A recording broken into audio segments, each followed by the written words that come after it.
ओम नमस्ते, जय श्री राम, जय श्री कृष्ण। ओम नमस्ते, जय श्री राम, जय श्री कृष्ण। तो बंधुरा आज আমরা উপস্থিত হয়েছি, আমরা আছি কলকাতা আর্য সমাজে। তো এখান থেকে আমরা যেমন ভাবে প্রথমবার দীনকৃষ্ণ ঠাকুরকে কেউ যদি চ্যালেঞ্জ দিয়ে থাকে সেটা হচ্ছে আমরাই। তো আমরা আজ পুনরায় হাজির হয়েছি। তার কারণ কি, আমাদের যে দুর্গতির কারণ, সনাতন ধর্মকে যে নিচে নিয়ে যাওয়ার কারণ, যে দীনকৃষ্ণ ঠাকুরকে বলা হচ্ছে, বাস্তবে কি দীনকৃষ্ণ ঠাকুরই দায়ী? আমাদের কি তাহলে কোনো দোষ নেই? বাকি কীর্তনীয় আজ দীনকৃষ্ণ ঠাকুরের উপরে এত লাঞ্ছনা, এত আক্ষেপ লাগাচ্ছে। হ্যাঁ, দীনকৃষ্ণ ঠাকুরের একটা উদ্দেশ্য আছে, সেটা হচ্ছে একটা ষড়যন্ত্র। সেটা হচ্ছে কি, সনাতন ধর্মকে হীন করে বৌদ্ধ বা ভীমবাদী করা। তার আমরা অবশ্যই বিরোধী। কিন্তু দীনকৃষ্ণ ঠাকুর আজ প্রশ্রয় পেল কারা থেকে? কারা তাকে প্রশ্রয় দিল? সে যে সমস্ত কীর্তনীয়দের কথা ভুল ধরে সে উপরে উঠল, সেই সমস্ত কীর্তনীয় কারা? তারা করে কি?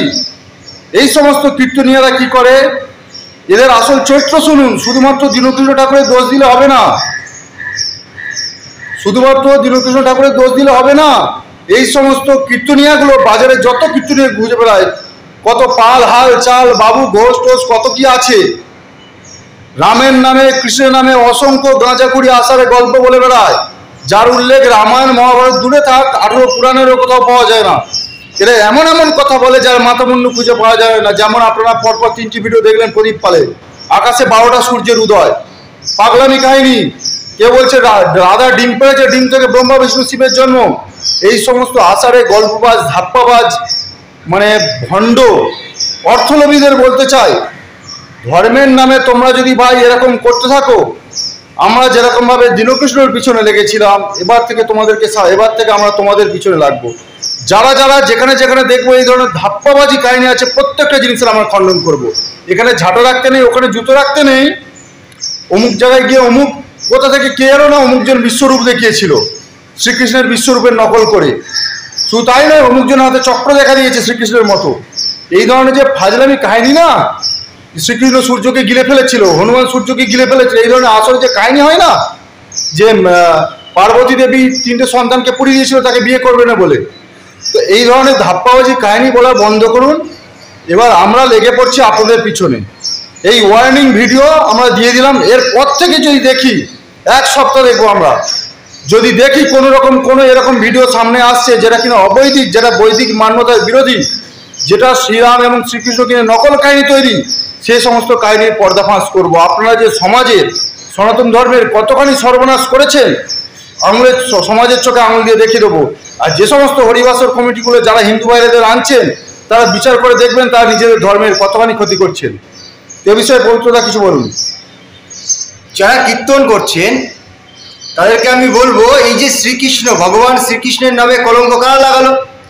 আপনারা দায়িত্ব নিয়ে শ্রীকৃষ্ণের নামে কলঙ্ক লাগিয়েছেন। আর আপনারা কলঙ্ক লাগিয়েছেন, আর আমাদের হিন্দুরা মূর্খের মতো মেনে নিয়ে বলছে হ্যাঁ আমাদের লীলা শ্রীকৃষ্ণ। তো কেবল শ্রীকৃষ্ণ আপনাদের নয়, সমস্ত ভারতবাসীদের শ্রীকৃষ্ণ যে একজন যোগেশ্বর মহাপুরুষ, কেবলমাত্র ওই কীর্তনীয়াদের নয়, সমস্ত ভারতবাসী, সমস্ত সনাতনীদের জন্যে। তো আমরা ঘোর বিরোধিতা করছি আপনাদের। আপনারা কীর্তন অনুষ্ঠানে যেভাবে শ্রীকৃষ্ণের চরিত্রকে হনন করেছেন, যেসব ভাগবত অশ্লীল কাহিনী, যাকে আপনারা ধর্মগ্রন্থ বলে চালাচ্ছেন, ভাগবতে আছেটা কি? ভাগবত মহাপুরাণে আছেটা কি? কেবলমাত্র অন্ধবিশ্বাসে ভরপুর একটা গ্রন্থ, যাকে আপনারা ধর্মগ্রন্থ বলে চালাচ্ছেন। আর সঙ্গে চৈতন্য চরিতামৃত, সেখানে চৈতন্যদেবের বাস্তবিক জীবন কোনো কিছু নেই। চৈতন্যদেব একজন মহাপুরুষ ছিলেন। তিনি আমাদের হিন্দুদেরকে বাঁচানোর জন্য তিনি কি করেছেন? সেই সময় মুসলমানদের যে সাম্রাজ্য চলছে বাংলার বুকে, সেই সময় সেই মুসলমানদের হাত থেকে আমাদের হিন্দুদেরকে রক্ষা করেছে কে? চৈতন্য মহাপ্রভুজি। তিনি সকলকে বৈদিক ধর্মে ফেরানোর চেষ্টা করেছেন, আর তাকেই পৃথিবী থেকে সরিয়ে দেওয়া হলো। তিনি আজ পর্যন্ত তার কিভাবে, কোথায় কি হয়েছে, তার মৃতদেহ কোথায়, আজ পর্যন্ত কিন্তু সামনে আনা হলো না। তাকে লীলাচলে মহাপ্রভু বলে দেওয়া হলো। আর কিভাবে ষড়যন্ত্র করে আমাদের এই যে লীলা, শ্রীকৃষ্ণের লীলা শোনানো হচ্ছে কীর্তনের মাধ্যমে, যেটা কিন্তু ঘোর বিরোধী করেছিলেন চৈতন্য মহাপ্রভুজি।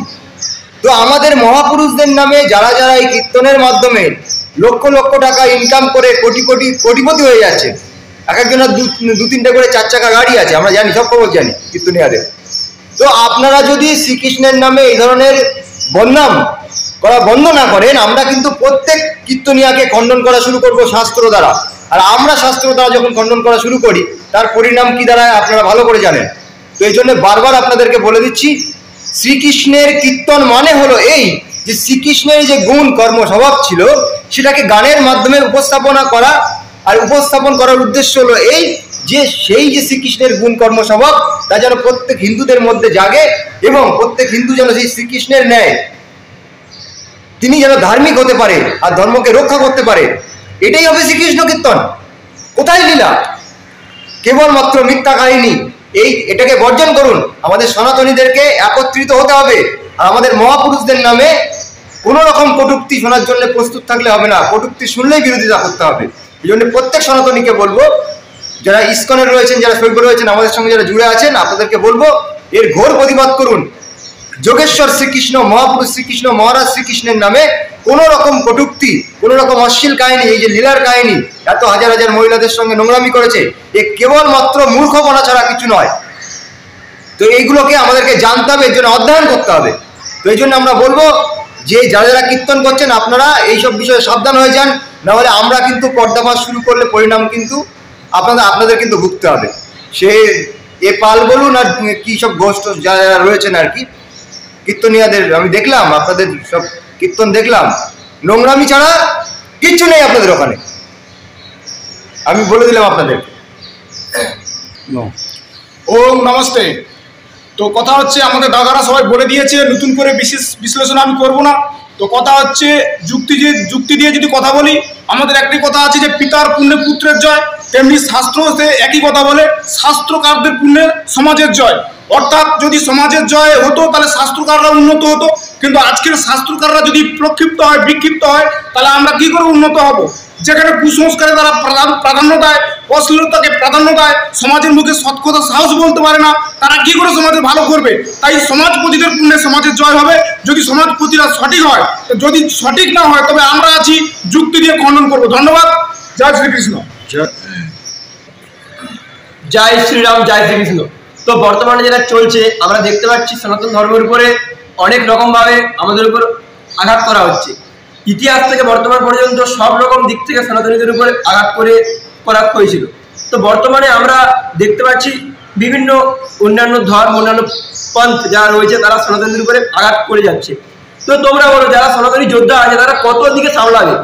বিভিন্ন পন্থ যারা রয়েছে তাদের উপর তারা প্রতিরোধ করছে।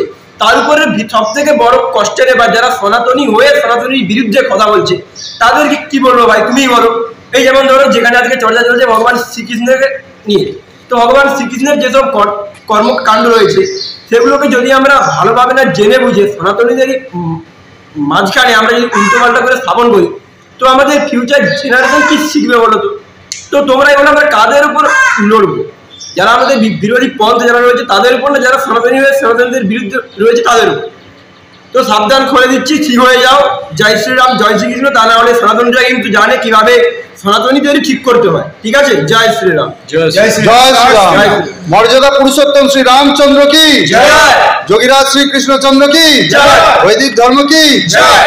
জয় হিন্দ, জয় ভারত।